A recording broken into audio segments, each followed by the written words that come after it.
Hello, I'm Wilson Bateman. I'd like to talk about team resource management. And what do I mean by team resource management? Well, the idea is to provide a series of tools to your team. So the same kind of tools really we would provide to leadership as an example. So in the last module I talked a little bit about your model, situational leadership. What does leadership mean to you? Today I'd like to talk a little bit about trust. And the reason for that is there's some research out there that suggests we're losing trust, that in some cases it's gone. Some researchers have suggested there's been a steady decline in trust since the 50s. We don't trust our organizations, we don't trust the government, we don't trust in some cases our employer or our neighbors. So the idea here is a simple model to get you thinking about trust. That's the whole idea, is to get you thinking about trust, get your whole team thinking about trust. In other words, what does trust mean to you? And I think everybody recognizes how important trust is. If we don't trust each other, if we don't trust our team, it's a constant state of worry. So the idea that when I take trust, I break it down. The first T in trust stands for truth. And the idea is I'm not concerned about the blatant lie. It's the mistruths out there. It's the convoluted information. It's the stuff that's not factual, those gray areas that get us into a lot of difficulty. Some of the topics that we're dealing with today are very difficult to understand and complex. And sometimes it's not that people are lying, but the truth is unclear. So I want to make sure as a leader, as a person in an organization that's working with a team, that I'm thinking about what the truth actually is. And when I convey a message, I want to ensure that that message is as honest and truthful as I can make it in a way that people can understand and use the information. The R side of the equation stands for respect. So truth first, followed by respect. And that respect piece is sort of individual, personal respect for ourselves, but also respect for our team and for the people that we're working with. And that's not easy either. Sometimes we don't respect ourselves for all kinds of reasons. And the same with the team. So sometimes seeing the world from another person's perspective is important when you start to think about respect, to spend a day maybe in that other person's shoes.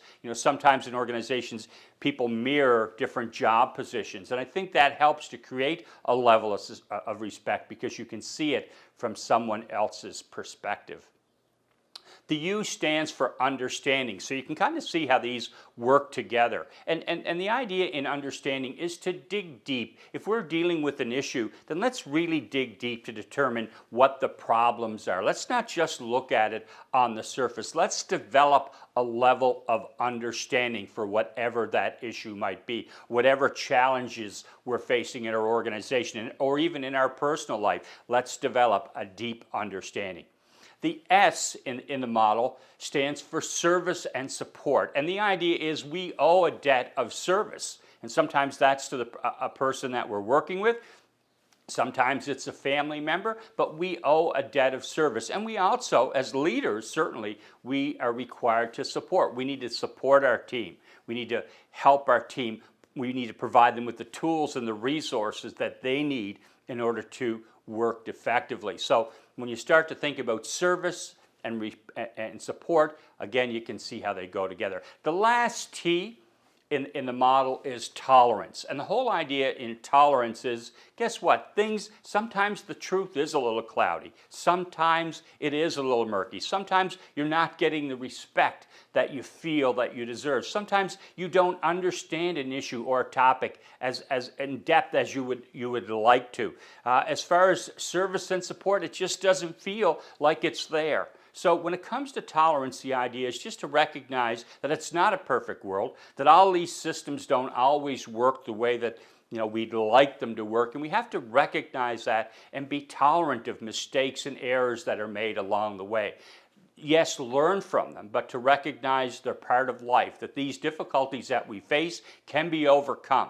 But that comes from a level of tolerance. So when I think about this little model up here on the screen, this trust model, it's not complex, it's simple, and the idea is just to get you thinking about trust. How are you managing trust yourself, personally, in your organization, as a leader, off the job?